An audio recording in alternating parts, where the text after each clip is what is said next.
Good morning. You're watching Pet Connect, and today's guest is Mindy Gilbert with the Humane Society United States.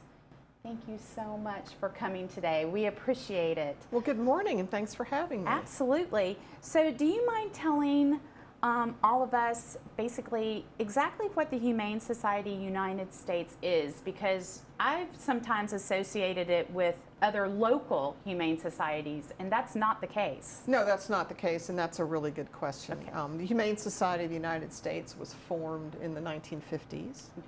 by a group of people who came from the world of sheltering and helping animals, who realized that in order to create change through public policy and get to the root causes of animal cruelty, there needed to be somebody beyond your local shelter who could do that, because I think you probably know, and my experience has been, that the people who work at your local humane society or your local animal control shelter are some of the busiest people in the world. Yes. And we are currently experiencing a time of overwhelmedness, Sure. I suppose.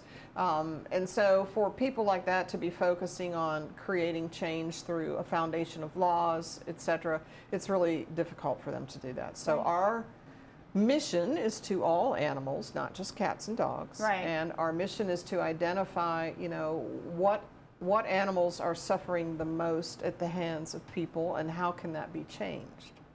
And then how, as a state representative for the Humane Society, what does that mean for the state of Alabama? What do you bring to the state? Well, my work in public policy, of course, is working with the legislature Sure. to either advance protections for animals or to defend existing protections and to ensure that bad laws are not passed. Also helping people at the municipal level. It's sometimes we don't recognize the fact that we need to have a relationship with our government and our Right. elected officials, and sometimes, and most times actually, it's easier to have that connection where you live as opposed to traveling to your state capital. Sure. So for areas that are covered by a municipality, working on changing or improving existing laws there Sure. is something that I will work with local advocates to do. And if a viewer wanted to look up what their local ordinance is there a way that they could find that easily? Well, yes, generally. They Okay. can. There is a website called Municode. Okay. Dot- Municode.org. Municode.org. And there is a resource library that you click on by state. Sure. Now, not every single municipality uploads to Municode, but Okay. the majority of the ones in Alabama do. Okay. And you can see the ordinances there, and if you're not able to find them there, many municipalities have their own website where there's a link to ordinances. Sure. There are some smaller municipalities that don't have that, and so what you would do is reach out to the clerk at City Hall and Okay. ask for a copy of any existing ordinances that relate to the subject matter that you're interested in. In Okay. this case, it would be animals. Yeah. Sure, sure. Well, which kind of leads us, I was looking around and reviewing things, and May 14th is National, and I want to make sure that I get this correct, it is National Animal Disaster Preparedness Day. And so I was a little tickled to have you here, because it's my understanding that that is one of the things that the Humane Society United States does, is when there is a disaster, a natural disaster, they can come into that area and help in regards to the animals. Well, that's true. It's important to understand that disasters are locally owned. Okay. It is only when resources have been exhausted or Sure. there are no resources that a locally owned disaster might reach out to the federal government, so for a federal declaration or a state declaration, but we are in a position where we can enter into agreements with local agencies to assist them in a Right. disaster. Okay. The most important thing, though, is for people to think about their own personal plan Sure. not in the middle of a disaster. Right. So do it ahead I mean, of time. life is busy, and we get really tied up in day-to-day living. But Right. it's important if you're an individual, and certainly you have family members or furry family members, you have Right. pets, to have a plan that includes everybody. Sure. You know, decades ago, the idea was that if you're going to evacuate, you would put your pet in the bathroom with 3 days worth of food and water. And that would be it. And I don't know what's so magical about the bathroom, but now the philosophy, and we repeat this, you know, ad nauseum, is if it's not safe for you, it's not safe for your pets. Sure. And you know, I have participated in disaster response where people lost, you know, virtually everything except the clothes on their back. And what has, in that moment of, you know, just horror, they are holding on to that they hold dear, and in many cases that is their pets. Oh. There has been loss of life attributed to people not being willing to evacuate because they had no place to go with their pets. Right. So it's really important to think about that. You know, of course, we have lots of tornadoes. Yeah, we have a whole season dedicated towards that. Yeah, unfortunately we do. And as James Spann says, you know, it might not be a big tornado, but if it hits your street, It's a big tornado. catastrophic. Right. And I've participated in some responses behind tornadoes, and it is, you know, it's horrifying. So what would you say an individual that has pets needs to do? Well, if you have identified your safe place, whether Mm-hmm. it's in your house or a neighbor's house or a storm shelter, you should practice now Right. having your pets be comfortable to go there with you. Sure. You should be sure that there's identification on your pets. I've Right. seen so many cases where, whether it's a hurricane or a tornado or a flood, where it just doesn't seem that anything can survive. Right. Very often 3 days out, 7 days out, sometimes even 2 weeks out, animals who have been hunkered down emerge. Right. And having identification on them Helps. is the quickest way to get them reunited with their people. So their tag, Collar, collar, tag. microchipping. Microchipping is great, but you know, I don't know in the aftermath of something that horrible that people are going to be running around with microchip scanners. Right. You know, if there's a collar and a tag, Right. that's very helpful. It's also, if we're talking about things that we know about a little bit ahead of time, like hurricanes. Sure.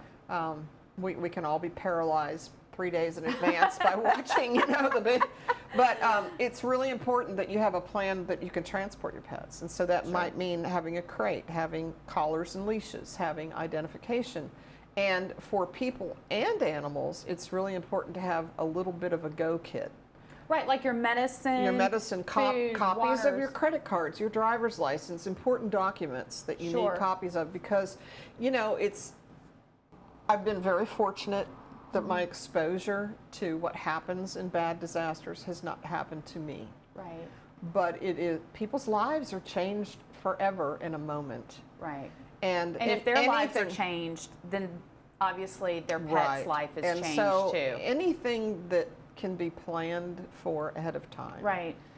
might make the difference Absolutely. in the aftermath. So it's really critically important to think about it. And then if you are, for example, an animal rescue or an animal shelter, you might think about your plan for your personal plan, the plan that your staff may have, Like a contingency plan. and then the plan for your shelter. In many instances, our response to disasters is to help a shelter be ready to serve an impacted community. Sure. And that Sure. might mean removing animals that they have that are in the adoption program and transferring them to another partner so that they have the space and the capability Right. to house displaced animals in their own community. I think I saw that that Humane Society United States did that in 2019 with Lee County, I believe. Well, Lee County, you know, there was that terrible tornado that hit Beauregard. Right. And I don't know how many animals were recovered. That was a really big loss of human life, really horrible to see that small community. But that tornado also moved over across the state, so we were able to to help Lee County by taking some of their animals to transfer partners, and also in Eufaula. Okay. There is a rescue shelter there that also was impacted and damaged, actually. They were damaged, and so they had difficulty housing the animals that had been in their care. Sure. So we were able to help them as well. Wow. And that was just a small thing, but Right. it's, if you're the one that's impacted, it might make all the difference in the world. Absolutely. So what I've learned is that I need to make sure that I have my to-go kit. And my to-go kit may involve like medicine for my animals as well as myself, the food, but also the records and important documents, copies of that information so that it can be accessed after the event. And many times, particularly after a really horrible storm, I mean, the power grid is down for a period of time. Sure. It's really a good idea for people to have a small amount of cash on hand. Right. So that if they do have to get supplies or gasoline or something, Right. that, credit cards, might not be able to swipe that card. So Right. it's, there are a whole agencies, FEMA has preparedness information on their website. Sure. We have a little bit of preparedness information, but I think the trick is we have a tendency, once we've been through one of these horrors, to sort of not think about it for a while. Oh, no. And the trick is having some kind of plan in place beforehand. Sure. Right. Yeah. Just to be prepared. Absolutely. So another question that I have is, if someone wants to get involved with the Humane Society United States, and you mentioned on a local level, what would be your recommendation for that? Well, we have a wonderful program. It's called a Humane Policy Volunteer Program. Okay. And we always are interested in having more people become active.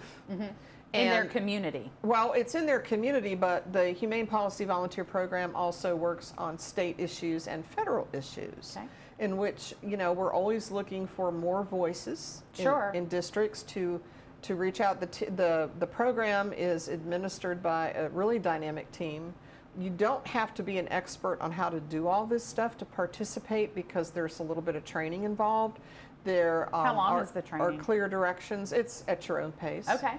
There are clear directions. It's not just wildly go out and do things. You'll be informed about a particular issue, and if there's something going on, like we need members of the House of Representatives to sign on to a congressional letter that will help to end, animals' use in cosmetic testing, or whatever the issue might be. Sure. Where you will be provided with the information and the contacts and the script, so to speak, that you can refer to to use your voice. Sure. To advance protections for animals. I love that. Thank you so much for all of the information. I'm delighted today. to be here. Yeah, we're happy to have you. Thanks. So we're a little excited because we mentioned recently that we are going to be having an opportunity for our viewers to send in their photos of their pet. Ooh. And I mentioned that I didn't know the address, the email address. So I now have the email address.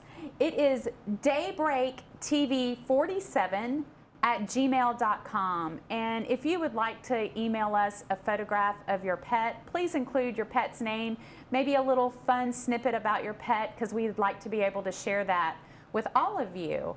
And then also coming up on this Saturday, which is May 7th, the Feral Dogs of Avondale Mill will be having adoptable dogs at a booth at Sunshine Saturday, and that's going to be at Bluebell Park at, I believe it starts at 9 a.m.